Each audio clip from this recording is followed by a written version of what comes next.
ஒரே குடும்பத்தைச் சேர்ந்த இரண்டு சகோதரிகள் பாதசாரி கடவை ஊடாக பாதையை கடக்கும்போது சாரதியொருவர் செலுத்திச் சென்ற கார் ஒன்று மோதி உயிரிழந்துள்ளனர்.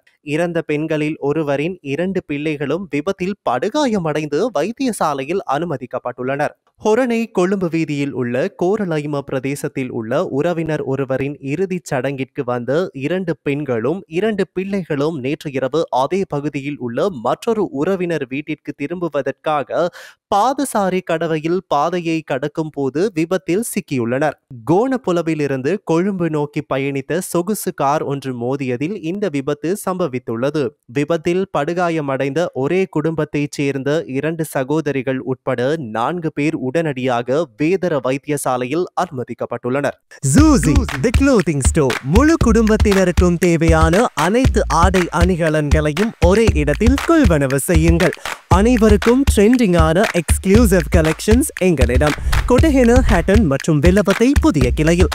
சந்தோஷமான தருணங்களை ஜூசியுடன் கொண்டாடுங்கள்.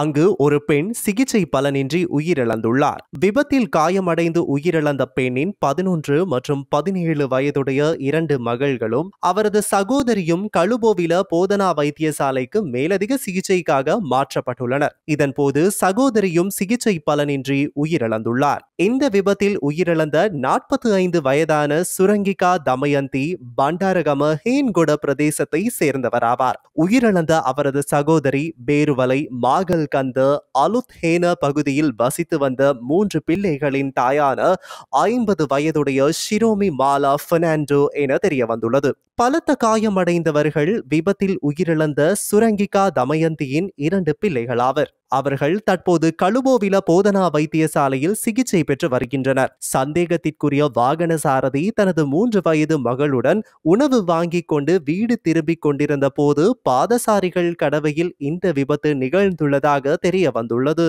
விபத்துக்கு பிறகு அவர் தனது மகளை அருகிலுள்ள வீட்டில் மறைத்து வைத்துவிட்டு போலீசார் அங்கு வந்தவுடன் சரணடைந்துள்ளார். இந்நிலையில் விபத்து தொடர்பாக 28 வயதுடைய சாரதி கைது செய்யப்பட்டுள்ளதோடு விபத்து இடம்பெற்ற சந்தர்ப்பத்தில் அவர் மதுபோதையில் இருந்ததாக மொரகஹேன போலீசார் தெரிவித்தனர்.